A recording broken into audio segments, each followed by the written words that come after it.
बीज के प्रकार, बीज के प्रकार किस बेसिस पे, भ्रूणपोष है या नहीं है, पहले तो इसके पर रहे।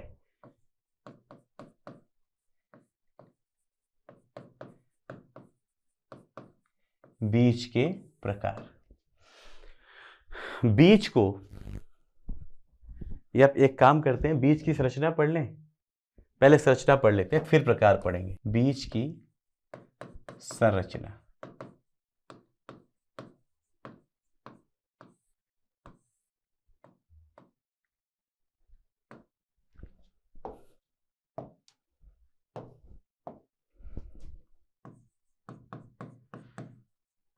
बीज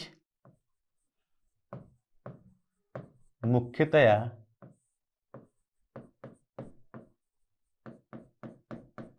दो भागों से मिलकर बना है।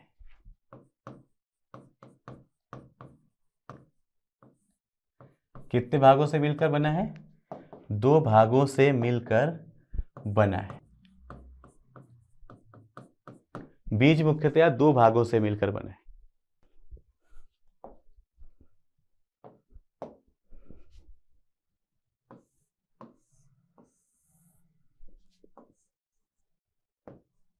पहला बीजावरण, और बीज के अंदर क्या है, भ्रूण।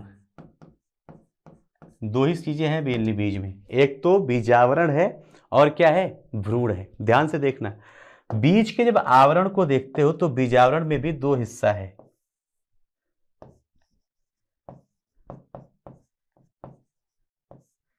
बाह्य आवरण जिसे हम लोग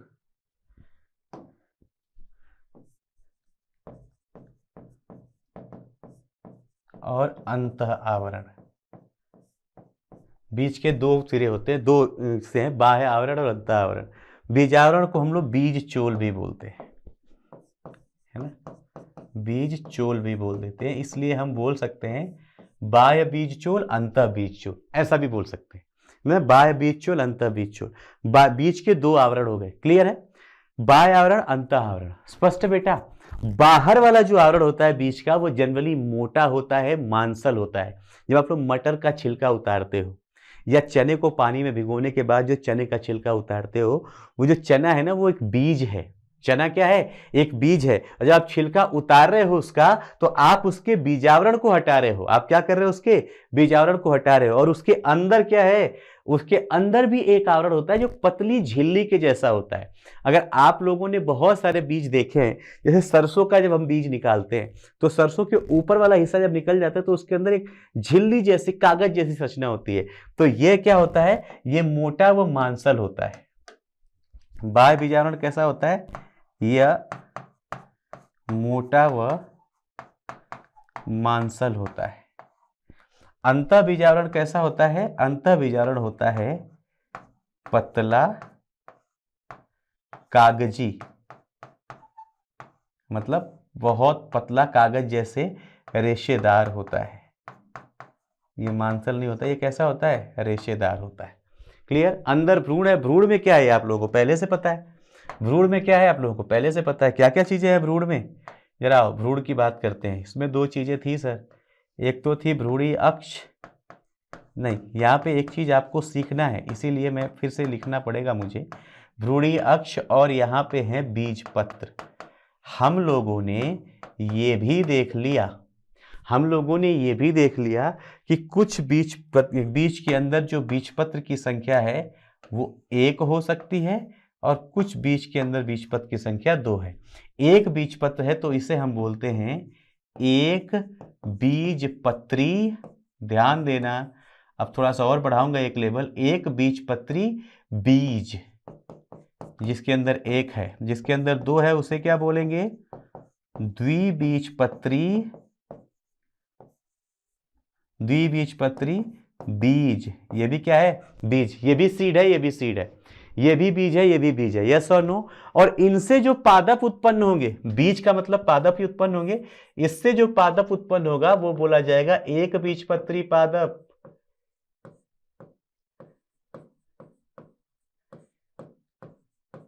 अब समझ में आया भ्रूण से बीज का और बीज से पादप का क्या कनेक्शन है। इससे जो बनेगा बच्चे उसे बोल देते हैं द्विबीजपत्री पादप। स्पष्ट है? स्पष्ट है बेटा ये बात स्पष्ट है। आइए जरा देखिए, इस तरीके से बीज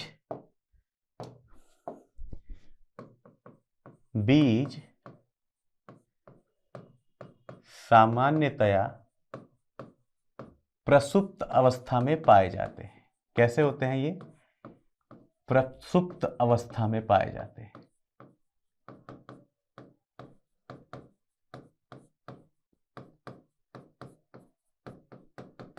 बीज कैसा है भैया? प्रसुप्त अवस्था में, सुसुप्त अवस्था में पाया जाता है। जब इसके लिए अनुकूल समय आएगा,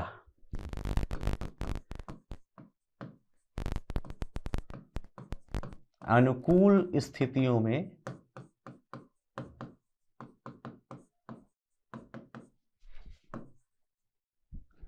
जमीन के अंदर, अनुकूल परिस्थितियों में जमीन के अंदर से ये नए पादप का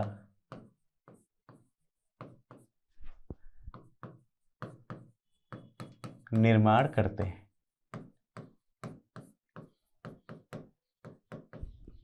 बीज सामान्यतः प्रसुप्त अवस्था में पाए जाते हैं। कब? जब प्रतिकूल परिस्थिति होती है।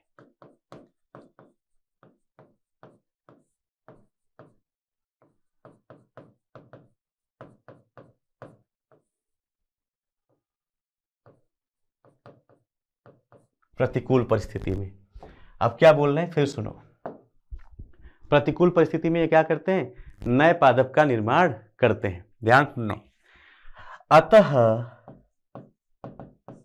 बीज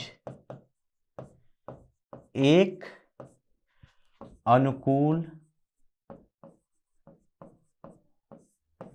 समय से दूसरे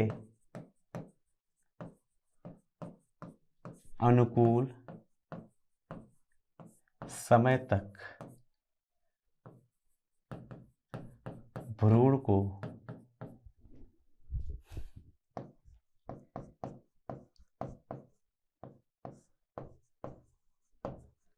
जीवित रखने की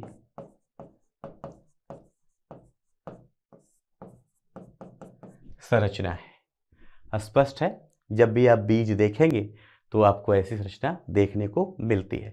हमने बीजांड का याद करेंगे आप लोग। बीजांड वृंत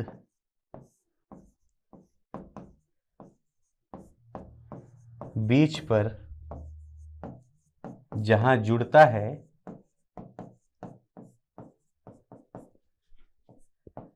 वहां एक खांच पाया जाता है,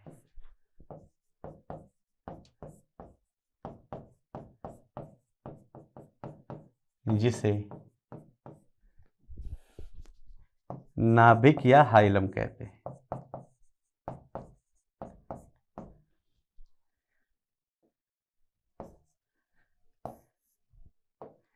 इसे नाभिक या हाइलम कहते हैं। क्लियर है बच्चे? इतनी बात हो गई बीज की। हमने बीज पढ़ लिया। इसके बाद इस अध्याय का आखिरी हिस्सा होगा जहां पे हम लोग एक बात रह गई है जो करेंगे, वो है बीज भी पढ़ लिया, फल का बनना। चलो बच्चों, बीज के बाद देखते हैं फल, है ना। वैसे तो अब आपको सारी बातें समझ में आ चुकी हैं कि फल क्या है, कैसे बना है। फल भी क्या है? फल भी निषेचन के परिणाम स्वरूप बना है। यस और नो? पुष्पीय पादपों में निषेचन का जो परिणाम है वो अंडाशय किस में परिवर्तित हो गया है? फल में। तो यहां पे दो बातें बस हैं आपको करने के लिए। पुष्पीय पादपों में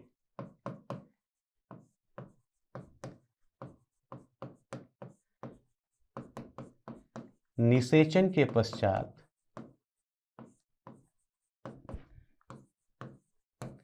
पुष्पी पादपों में निषेचन के पश्चात सभी पुष्पांग,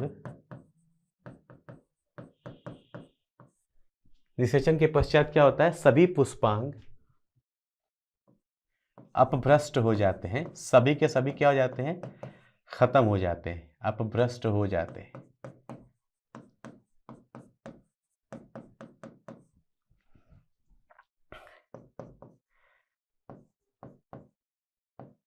पादप पर सिर्फ, पादप पर केवल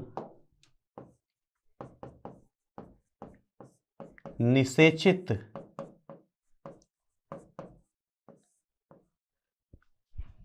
जायांग रह जाते हैं।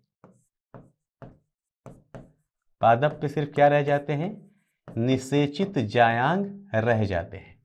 सभी पुष्पांग क्या हो गए, निकल गए, निषेचित जायांग रह गए। कहने का मतलब है कि अगर ये पुष्पासन बनाया हमने और यहां पे इस पुष्पासन के ऊपर हमने कहा कि ये जायांग है, बाकी सारे हिस्से पुंकेसर खत्म, पादप के जो कलरफुल पार्ट थे खत्म, पादप के अंदर जो ग्रीन लीफी स्ट्रक्चर थे खत्म, सब गायब। निषेचन के पहले पुष्प ऐसा होता है, निषेचन के बाद पुष्प कैसा होता है वो देख लिए। निषेचन के बाद इस पे सिर्फ आप सिर्फ को क्या दिख रहा है, ये जायांग दिख रहा है। आपको समझ में आ रहा है, सिर्फ जायांग, बाकी सब अपभ्रष्ट। अपभ्रष्ट का मतलब यहां से गिर गए, ये खत्म, बाकी सब क्या हो गए, यहां से खत्म, सिर्फ ये रह गया। और ये हिस्सा पादप पे निश्चित जायांग रह जाते हैं। निषेचन के पश्चात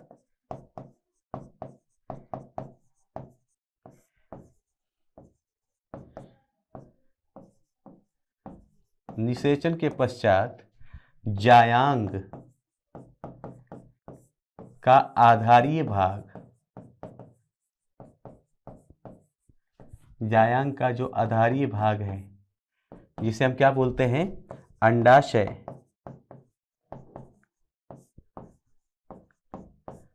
फल में परिवर्तित हो जाता है। अंडाशय किस में परिवर्तित हो जाता है, फल में परिवर्तित हो जाता है। ये लीजिए, यानी फल कैसे बना, निषेचन के पश्चात अंडाशय के फल में परिवर्तन से, जो हमने पहले भी सीख लिया है। हम कोई नई बात नहीं पढ़ रहे, हमने पहले ही पढ़ लिया है। यहां से क्या बन गया, फल, है ना। तो ये हमने बोला कि भाई यहां पे क्या हो रहा है, निषेचन के बाद ये जो हिस्सा है, ये जो हिस्सा है ये क्या बन गया, एक फल बना देता है। समझ में आ रहा है। इसीलिए इसीलिए समझेंगे,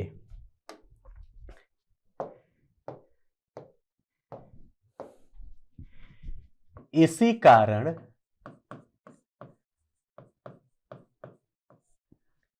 कारण पुष्पीय पादपों को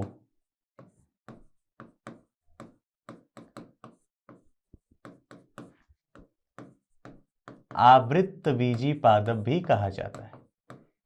पुष्पी पादप को क्या कहा जाता है, आवृत्तबीजी पादप भी कहा जाता है, क्योंकि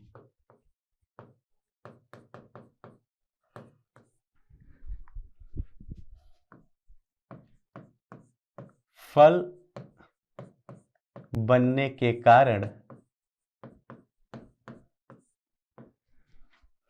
बीज हमेशा फल व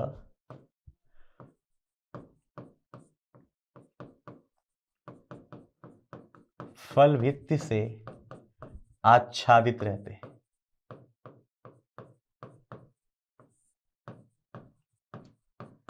क्या रहते हैं, आच्छादित रहते हैं, घिरे रहते हैं, है ना। ये बात आपको समझ में आ गई, हमने देख लिया, है ना, पहले दिखा दिया, क्योंकि बड़ी बड़ी क्लियर सी बात है बच्चे। अब एक बना देता हूं बड़ा सा फिर से, जिसमें हम सिर्फ दो संरचनाएं पढ़ेंगे।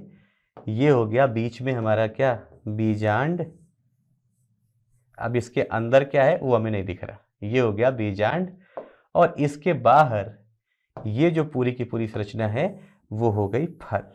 यस और नो? तो हमेशा जो बीज पाए जाते हैं वो कहाँ पाए जाते हैं? इसी वजह से फल के अंदर। समझ में आया? तो ये बन गया आपका फल, और फल के अंदर है बीज। अब यहां पे ना आपको दो चीजें ध्यान देनी है। ये चीज तो समझ गए आवृत्त बीजी क्यों बोलते हैं पुष्पी पादपों को, कि बीज क्या होगा? ढका होगा। अब आपको दो चीजें ध्यान देनी है। कुछ पुष्प ऐसे भी तो थे या ऐसे भी हो सकते हैं जिन पे जायांग की जो संख्या है वो एक से ज्यादा हो। यस और नो? पढ़ाया है मैंने उनको, युक्तांडपी और विमुक्तांडपी पढ़ा रखा है आपको। जायांगों की संख्या क्या हो? एक से ज्यादा हो। जब कभी ऐसा होता है जहां पे जायांगों की संख्या एक से ज्यादा है, वहां पे बीज की संख्या भी एक से ज्यादा बनती है। क्या बन जाती है? एक से ज्यादा बीज बनते हैं। जैसे आपका पपीता, क्योंकि जितने जायांग उतने उसके अंदर अंडाशय, उतनी जगह पे बनेंगे बीज। जैसे आपका पपीता, देखा है पपीता? जैसे आपके खरबूज और तरबूज, उनके अंदर बहुत सारे बीज। यस और नो बच्चों?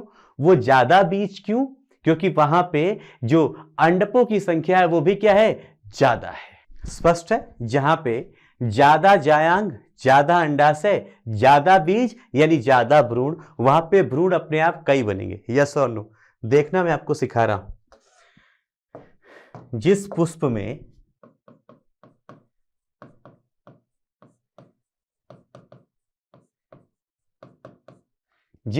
में जायांग की संख्या ज्यादा,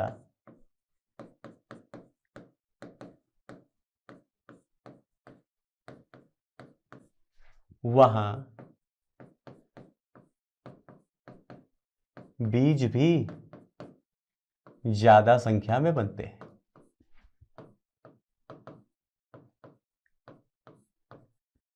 बीज भी क्या है? ज्यादा संख्या में बनते हैं। जब बीज ज्यादा संख्या में बनेंगे, बीज ज्यादा संख्या में बनते हैं, अतः वहां भ्रूण भी ज्यादा संख्या में होती है। क्योंकि बीज के अंदर भ्रूण है, भ्रूण भी क्या होते हैं? ज्यादा संख्या में होते हैं।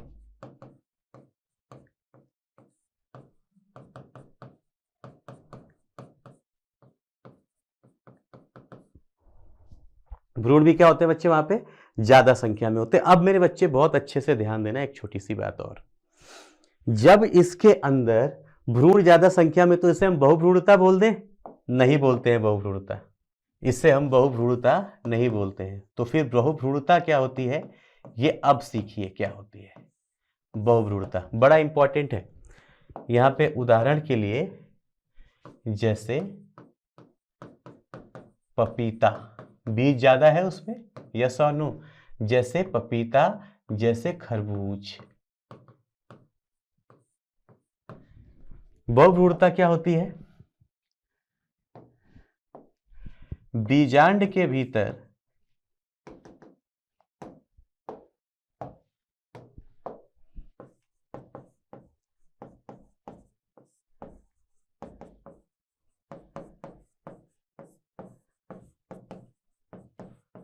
बीजांड काय की कोशिकाएं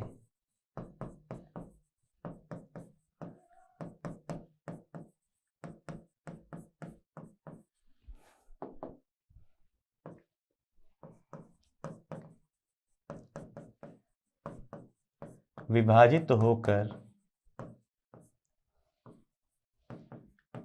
भ्रूण को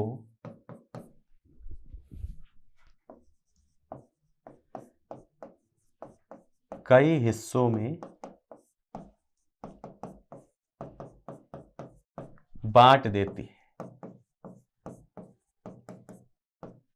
जिससे बहुभ्रूणता कहते हैं। बहुभ्रूणता बहुत सारा भ्रूण अलग अलग होना नहीं है, एक ही भ्रूण कई हिस्से में टूट जाए वो है बहुभ्रूणता कहते हैं। यहां पे देखो कहानी क्या है। ये और ये हो गया बीजांड। बीजांड के चारों तरफ क्या है? न्यूक्लियस की सेल, और यहाँ पे बनेगा भ्रूण।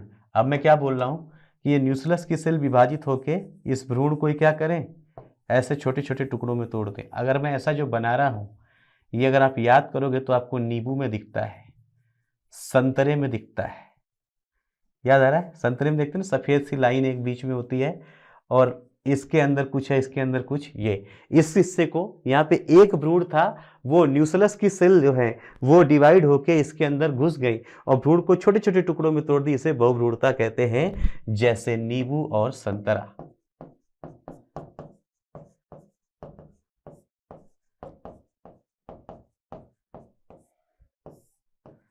जैसे नींबू और संतरा। क्लियर है बच्चे? कभी कभी पादपों के अंदर फल बिना निषेचन के भी बन जाते हैं।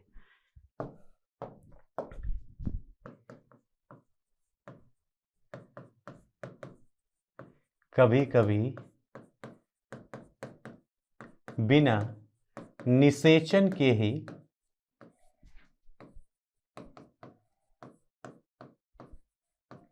फल बन जाते हैं।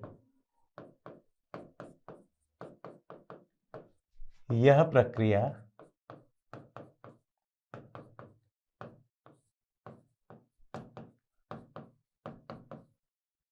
अनिषेक फलन कहलाती है।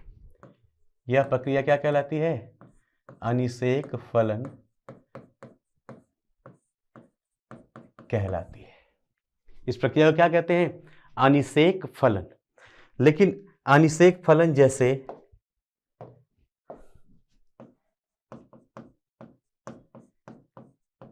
सेब, अनानास, चेरी आदि, यहां पे क्या होता है? अनिषेक फलन होता है, पार्थेनोकार्पी होता है। बट मुझे आपको क्या सिखाना है बेसिकली इस चैप्टर का आखिरी पॉइंट, असंग जनन।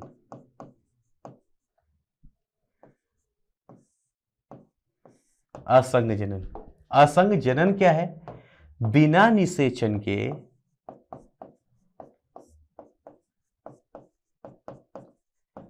बिना निषेचन के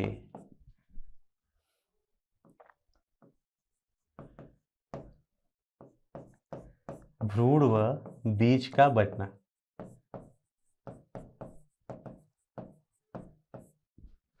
असंग जनन कहलाता है। समझ में आ रहा है? जनन नहीं हो रहा है यहां पे, दोनों साथ साथ नहीं आ रहे, नर व मादा। यहां पे सिर्फ क्या हो रहा है? असंग जनन कहलाता है। यह क्या होता है? कुछ पुष्पों में जायांग बिना निषेचन ही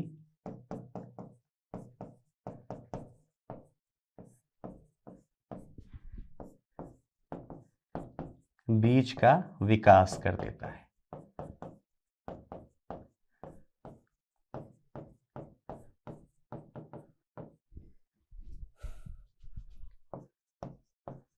असंग जननी बीज कहलाता है, एपोमिक्टिक सीड।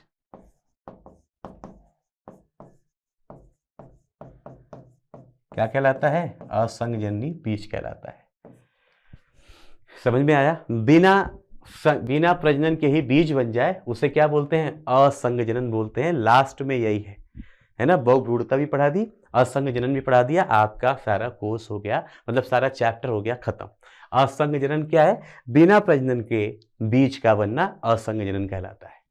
समझ में आ गया बच्चे? अब सोचो, जब प्रजनन होता था तो प्रजनन में अवनमन की समस्या है, लगता था कि यार यहाँ पे दो विपरीत टाइप के आए, परागण अच्छा हो तब जाके अच्छा बनेगा। यहाँ पे एक अच्छा बीज बना लिया तो वो बार बार आप उससे हमेशा अच्छी प्रजाति बनाते रहेंगे। इसलिए ये ना किसानों के लिए बहुत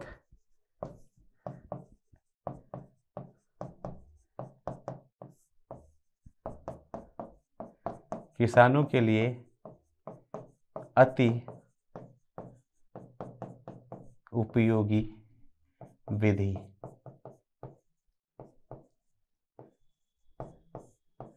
अतः असंग जननी